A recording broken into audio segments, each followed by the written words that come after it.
Assalamualaikum warahmatullahi wabarakatuh dan salam sejahtera.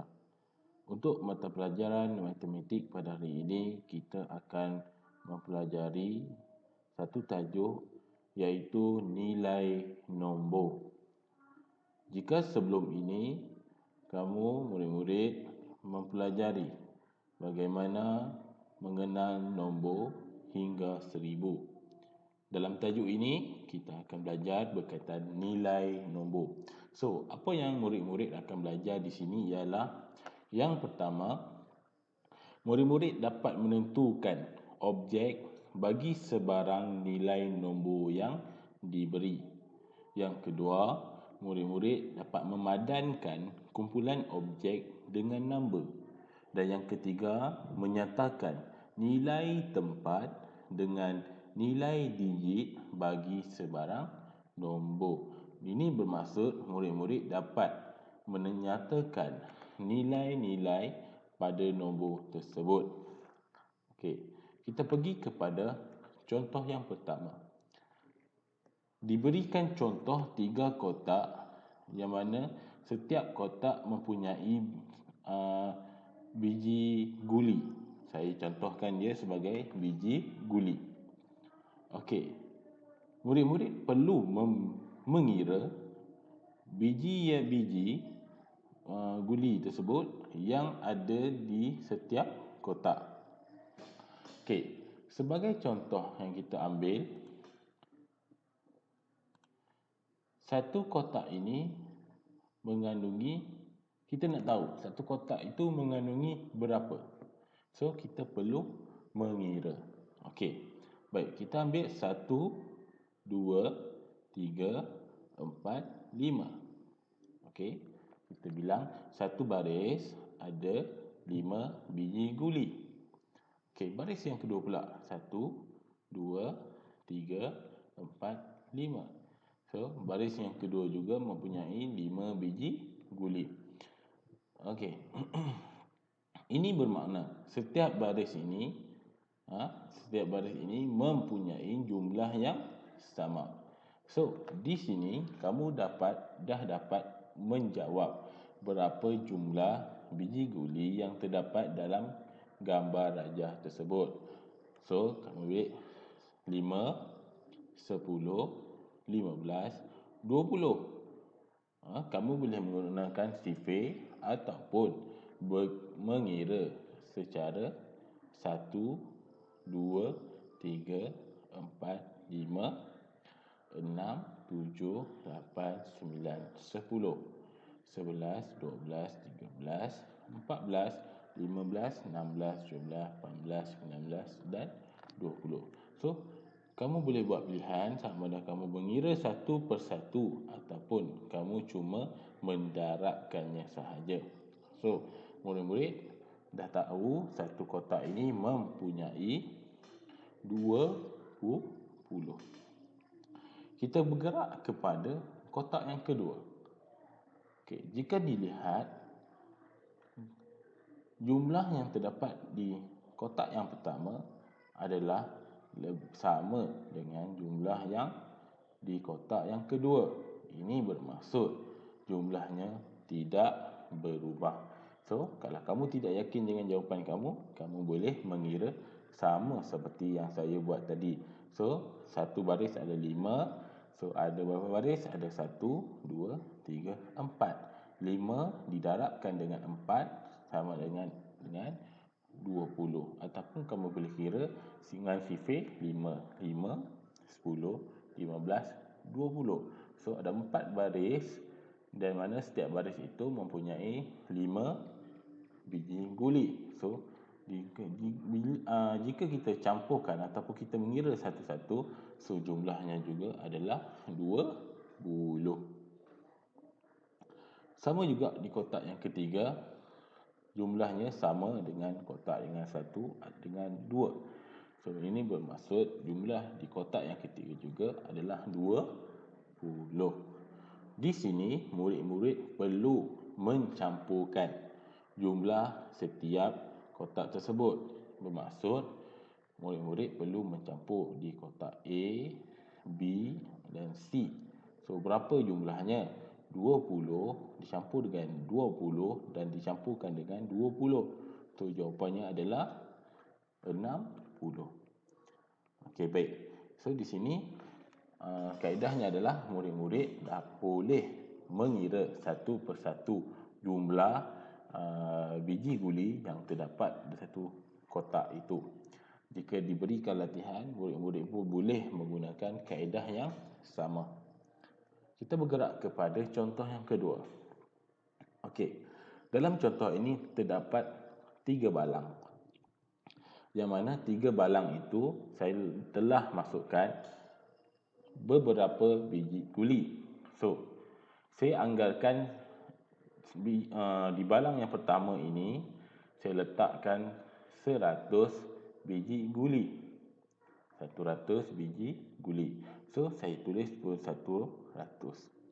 Di kotak yang kedua, di balang yang kedua, saya letak 50 biji guli.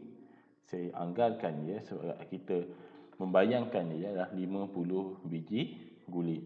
So, saya pun tulis dekat sini. So, macam mana saya boleh mengetahui jumlah 100 ini? Saya mengira satu per satu. Okey, memanglah contoh ini tidak mencukupi 100, tetapi saya anggarkan dia adalah 100. Okey. Dan kotak yang ketiga saya hanya letak 9 biji. So, bagaimana kita perlu mencantumkan ketiga-tiga nombor ini? So, kaedahnya adalah kita letak 159. So, cara tulisnya adalah seperti ini. So, kamu dapat tahu bagaimana cara untuk mengenal ataupun menulis nombor yang dipisahkan. Okey. Okey. Kita pergi pula kepada abakus. Abakus ini adalah satu alat yang digunakan untuk mengira, bukan kalkulator. Ini adalah satu alat yang digunakan untuk mengira. Di dalam abakus ini terdapat bentuk yang kita nampak 3 baris ini, yang mana setiap baris mempunyai biji-biji bulat-bulat ini. So, setiap bulat ini mewakili setiap nombor. Okey. Yang saya tulis di kotak yang di hujung tadi adalah sa. Disebutan adalah sa. Sa ini mewakili 1 ataupun disebut 1 ataupun sa. Baris yang kedua di tengah-tengah adalah puluh. Puluh yang mana mewakili puluh. Tak kisahlah 10, 20, 30, 40, 50. So, dia berada di sini. Okey, yang baris yang pertama di awal sekali adalah ratus, iaitu mewakili angka ratus, iaitu 100, 200, 300, 400. So, tak kisah, janji ratus. So, bagaimana kita nak tahu jumlah yang digunakan oleh abakus ini? Okey, ada 2 kedudukan di sini. Yang pertama di atas dan yang kedua di bawah. Okey, untuk ruangan di atas ini hanya terdapat 1 biji sahaja ataupun 1 bulat-bulat. Satu bulatan sahaja di setiap baris. Okey. Dia ada 2 posisi yang kita boleh gerakkan, ke atas dan ke bawah. Okey. Pergerakan ke atas dan ke bawah ini mewakili nombor. Okey, nombornya berapa? Okey, jika abakus ini di atas ini dia menolak di atas, seperti saya tunjukkan ini, kedudukannya seperti ini adalah kosong. Okey, abakus ini nilainya kosong, sama juga di sa kosong. Okey. Jika abakus ini ditolakkan ke bawah, so nilainya adalah 5. So, mudah faham, bila di atas kosong dan di bawah adalah 5. Itu saja. Hanya dua nombor saja, kosong dan juga 5. Okey, baik. Bagaimana pula dengan 4 biji ini? 4 biji yang di bawah. Di ruangan yang kedua ini, setiap satu ini ada 4 biji ini mewakili 1. Iaitu yang saya tulis di atas 1, yang di atas mewakili 1, yang di kedua, ketiga dan keempat. So, jika kita lihat contoh yang saya tunjukkan ini, so ratus dia menolak di atas, so nilainya berapa? Di atasnya adalah kosong, tetapi di bawah ini dia menolak ke atas. Apabila dia menolak ke atas, nilainya adalah 1. Bagaimana pula dengan nilai di sini? Okey. Nilai di sini adalah tiada nilai. So, tidak perlu kira. Kita hanya kira di atas ini saja. Okey, kita hanya kira di atas ini, iaitu 1. Okey, baik. Di baris yang kedua. Okey, di baris yang kedua, bulatan ini ditolakkan ke bawah. So, nilainya sekarang adalah 5. Okey, 5. Dan kita lihat biji yang di bawah pula, di kawasan ini. So, 2 ini ditolakkan ke atas. So, 2 ini ditolakkan ke bawah. So, berapanya nilainya? Nilainya adalah 2. So, saya tulis sini 2. So, 2 dicampurkan dengan 5, dia menjadi 7. So, saya tulis 7. So, bermaksud 10 ini mewakili 7. So, macam mana kira? 5,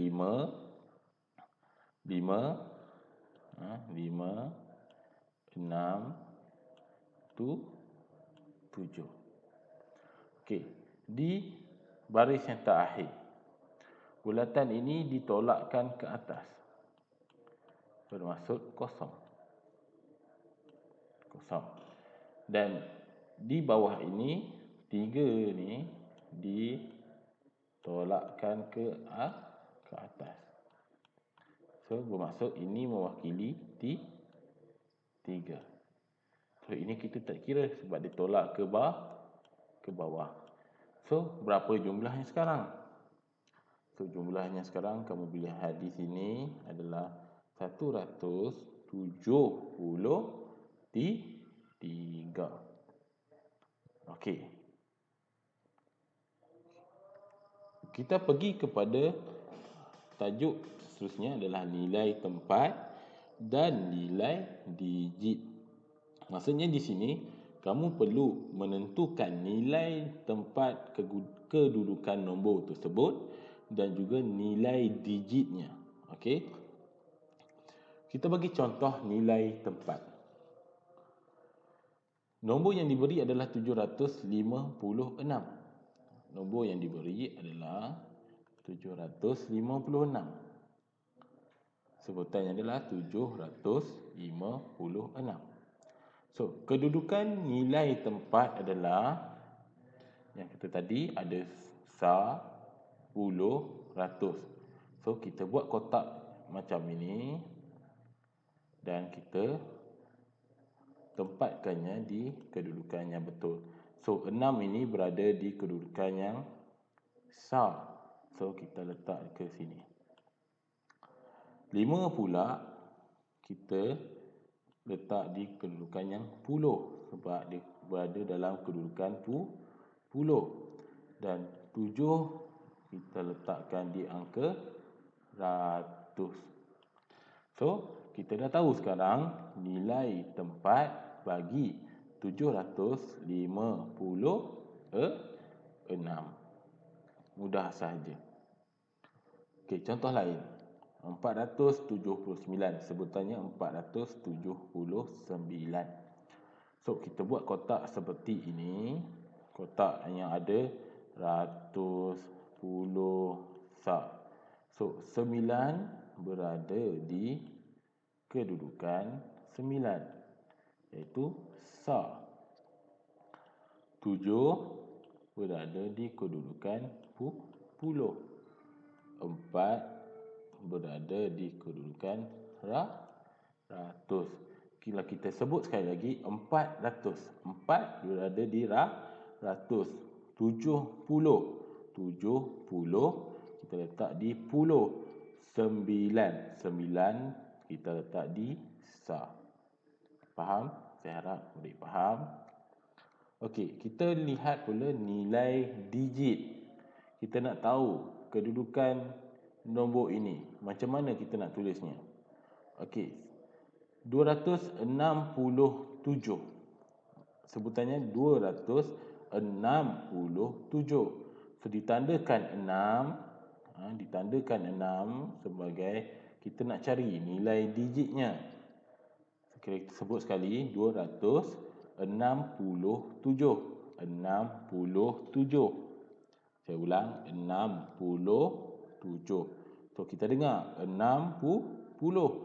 So, 6 ni berada di kedudukan 60. So, ini adalah cara kita menulis 60. Boleh? Kita pergi kepada contoh nilai lain. Contoh yang diberi sama juga, 267. Sebutannya adalah 267.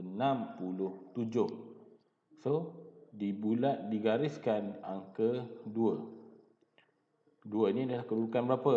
Kedudukan ratus. So, macam mana sebut? 267. Saya ulang, 267. So, macam mana nak tulis? Tulisnya adalah seperti ini. Itu 200. Mudah sahaja. So, contoh lain, 267.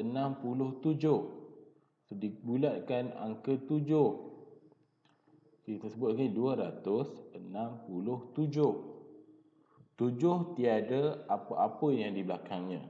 Maksudnya 7 itu adalah nilai yang terakhir. So, ini bermaksud cara tulis 7 adalah 7. Tidak perlu tambah kosong, tidak perlu tambah jadi puluh, ataupun tidak perlu tambah jadi ratus. Cukup sekadar kita tulis 7 sahaja. Faham? Okey. Itu saja pembelajaran kita pada hari ini. Diharapkan murid dapat memahaminya. Jika tidak faham, murid-murid boleh mengulang video ini seberapa banyak mungkin, sehingga murid-murid dapat memahami dengan jelas. Itu saja daripada saya. Sekian. Assalamualaikum warahmatullahi wabarakatuh.